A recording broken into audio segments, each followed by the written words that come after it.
What is good, everyone? Welcome to this video. I'm Charlie from Conscious Creation, and in this video I'm going to be sharing with you the difference between manifesting out of fear and manifesting out of love. And towards the end of this video I'm going to share with you how to manifest more from a place of love. I'm also giving away one free distance healing this week, so for your chance to win that, all you've got to do is type "I am healing" in the comments below.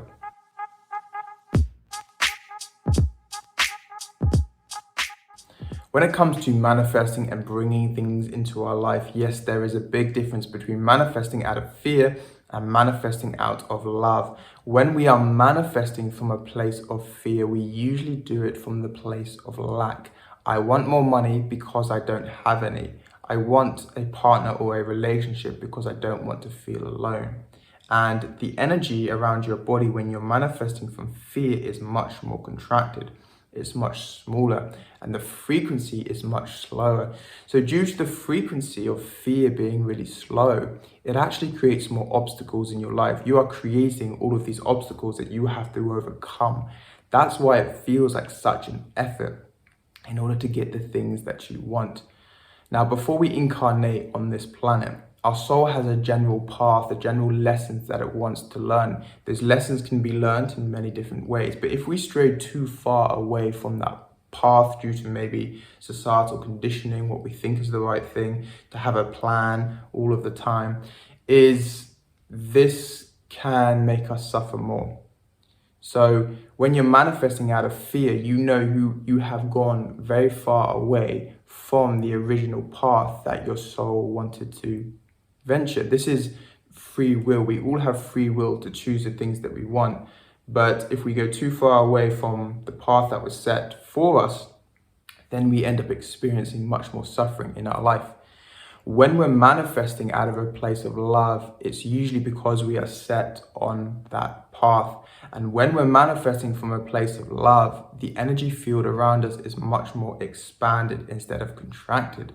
And the frequency is much faster. And because the frequency is much faster, we are no longer creating those obstacles, which makes it seem like there's much less effort in order to bring the things that we want into our life.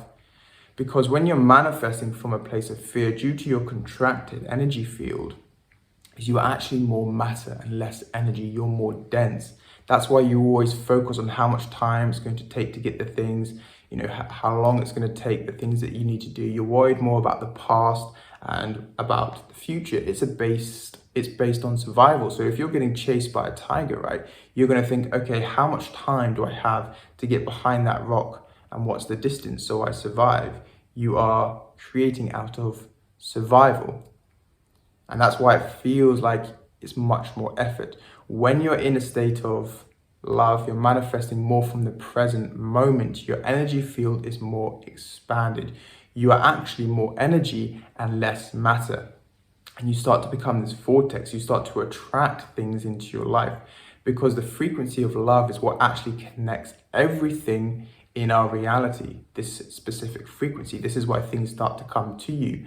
Like, this is one of the things that I learned when I started getting into healing. I looked at this study and they took all of the different types of healing modalities. But the one thing that they found in common that made the healing work for every single one was the frequency of love. They were simply shifting out of their mind and into their heart because it was the frequency of love that was actually changing the matter within people's body, which allowed them to do the healing. So this is why when you are manifesting from a place of love, things start to come more towards you. So how can we do this? Is we need to distinguish the vibration, the feeling of when we're trying to create from our mind and trying to create from our heart. Now, the mind is amazing. We need it in our life for many things, for logistics and calculating things. But there's a good quote, which is, it's a poor master, but a good servant. So we need to allow the heart to lead us, but then use our brain along the way. So in order to manifest from our heart, we need to learn to maneuver our awareness into our chest and into our heart space. We need to distinguish the difference between our mind energy and our heart energy. If I close my eyes and imagine my awareness moving down my arm and into my palm, over time, I can get good at this. In the same way, you can close your eyes and start to maneuver your awareness down your throat and into your heart, and you can start to feel the energy of your heart, and you'll start to distinguish the brain and the heart, and then you can start to say, okay, is this coming from my mind or is this coming from my heart?